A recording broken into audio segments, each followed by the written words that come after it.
여러분, 뜨는 동네 하면 떠오르는 공식 다들 아시죠? 처음엔 독특한 매력으로 사람들을 끌어모으다가 유명해지면 임대료가 오르죠. 결국 원래 있던 작은 가게들은 그걸 감당 못하고 떠나고 그 자리를 거대한 프랜차이즈들이 채우는 뭐랄까 좀 씁쓸한 결말이요. 이걸 우리가 젠트리피케이션이라고 부르잖아요. 그런데 만약 이 공식을 완전히 깨버리는 동네가 있다면 어떨까요? 네, 바로 이 질문이 오늘 우리가 파헤쳐 볼 이야기의 핵심입니다.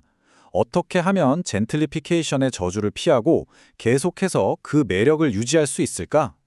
서울의 성수동이 어쩌면 우리에게 그 힌트를 주고 있는지도 모릅니다. 한때 그냥 요즘 뜨는 곳 정도로 불렸던 성수동은요, 이제 완전히 자리를 잡았습니다. 그냥 유행이 아니라 전 세계 유명 브랜드들이 앞다투어 들어오는 서울의 문화수도이자 꼭 가봐야 할 명소가 된 거죠. 자, 지금부터 성수동에서 벌어지고 있는 아주 특별한 현상을 제대로 이해하려면요, 먼저 이 동네가 정말 얼마나 인기가 많아졌는지 숫자부터 한번 봐야 합니다. 정말 놀랍게도 2024년 말 기준으로 성수동이 서울의 전통적인 강자, 강남역을 제치고 하루 평균 유동인구 1위를 차지했습니다. 이건 그냥 사람이 좀 많아졌다 이런 수준이 아니라요, 아예 대한민국 상권의 지도가 바뀌었다는 신호탄이에요. 이 그래프를 한번 보세요. 모든 걸 말해주죠. 기존의 대표 상권들을 가뿐히 넘어서는 모습. 성수동이 명실상부 서울의 새로운 심장으로 떠올랐다는 걸 보여주고 있습니다. 이 인기는 우리나라에만 머물지 않았습니다. 2024년 12월 성수동을 찾은 외국인 관광객 수가 팬데믹 이전보다 무려 13.5배나 늘었어요. 아니, 도시 하나도 아니고 동네 하나가 이 정도로 성장했다는 건 정말 대단한 일이죠. 근데 여기서 진짜 재밌는 건 이거예요. 그냥 관광객 숫자만 늘어난 게 아니라 오는 사람들의 국적이 완전히 달라졌다는 겁니다. 예전에 많았던 중국 관광객 대신에 일본, 대만, 홍콩처럼 성수동 특유의 감성을 좋아하는 새로운 팬들이 대거 유입된 거죠. 성수동의 매력이 더 넓고 다양하게 통하고 있다는 증거입니다. 이 숫자가 지금 성수동이 얼마나 뜨거운지를 확실하게 보여줍니다. 다른 동에는 가게가 비어서 걱정인데 성수동은요, 자리가 없어서 못 들어가는 상황인 거예요. 브랜드들이 말 그대로 줄을 서서 입점을 기다리고 있다는 뜻이죠. 그런데 말이죠, 이렇게 잘 나가기만 하는 것 같던 성수동에서 조금 이상한 데이터가 보이기 시작합니다. 바로 여기서부터가 오늘 이야기의 진짜 핵심, 성수동 패러독스가 시작되는 지점이에요. 자, 이게 바로 문제입니다. 사람은 이렇게나 미어터지게 오는데 정작 그 사람들이 쓰는 돈의 총액은 더 이상 늘지 않고 제자리걸음이라는 거죠. 유동인구와 매출 성장 사이에 뭔가 엇박자가 나기 시작한 겁니다. 이것만 보면 성수동도 이제 끝물인가? 결국 다른 동네랑 똑같이 젠트리피케이션의 길을 걷는 건가? 하는 생각이 들 수밖에 없죠. 정말 그럴까요? 아니요, 그게 아니더라고요. 데이터를 한꺼풀만 더 깊게 들여다보면요, 성수동은 쇠퇴하는 게 아니라 오히려 한 단계 더 똑똑하게 진화하고 있었어요.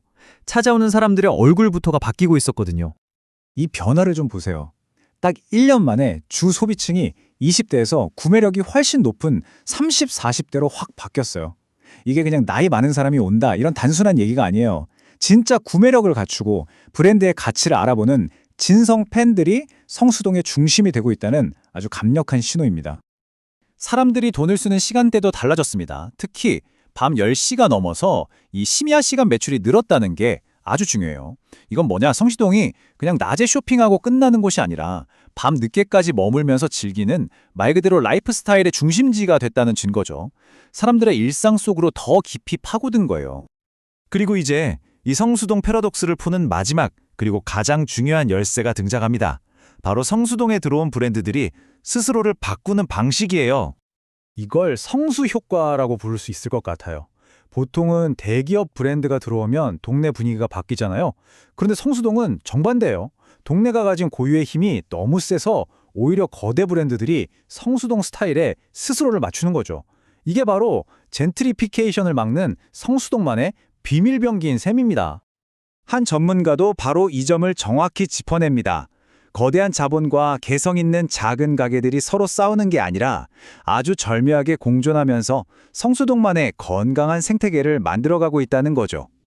자, 바로 이 지점에서 아까 그 매출 정치의 미스터리가 풀립니다. 가게는 계속 생기는데 왜 전체 매출은 그대로일까? 그건 바로 성수동의 가게들이 더 이상 물건 파는 상점이 아니기 때문이에요. 여긴 브랜드의 가치를 보여주고 경험하게 하는 거대한 쇼룸이자 체험 공간인 거죠. 그러니까 여기서 당장 물건이 안 팔려도 괜찮은 거예요. 여기서 받은 좋은 인상이 결국 온라인이나 다른 매장에서의 구매로 이어질 테니까요. 이 표를 보면 그 변화가 한눈에 들어오죠. 2022년만 해도 성수동은 맛집, 카페 같은 식음료, F&B가 65%로 거의 전부였어요. 그런데 불과 2년 만에 리테일, 즉 패션이나 뷰티 브랜드가 40%까지 치고 올라오면서 식음료와 거의 동등한 수준이 됐습니다. 이건 성수동이 그냥 맛집 투어하는 동네에서 이제는 브랜드 투어를 하는 동네로 완벽하게 진화했다는 걸 보여주는 거죠. 자, 그럼 앞으로 성수동은 어떻게 될까요? 지금 계획된 어마어마한 변화들을 보면 이건 위기가 아니라 성수동 이야기의 새로운 시작이 될 거라는 걸 알 수 있습니다. 옛날 부영부지에는 글로벌 호텔이 들어서고 삼표 공장 자리에는 거대한 복합단지가 생기고 게임회사 크래프톤의 신사업다지, 이런 대규모 프로젝트들이 다 완성되고 나면 성수동은 정말 지금과는 차원이 다른 중심지가 될 겁니다. 자, 오늘 이야기의 결론입니다. 성수동은 젠트리피케이션이라는 뻔한 길을 가는 대신 오히려 거대 브랜드들이 성수동의 힙한 문화에 고개를 숙이게 만들면서 아주 특별한 방식으로 성장하고 있다는 겁니다. 그래서 마지막으로 이런 질문을 던져보고 싶어요. 이렇게 브랜드가 동네를 존중하며 스며드는 성수동의 방식이 앞으로 전 세계 다른 도시들이 따라야 할 새로운 성공 공식, 즉 청사진이 될 수 있을까요? 여러분은 어떻게 생각하세요?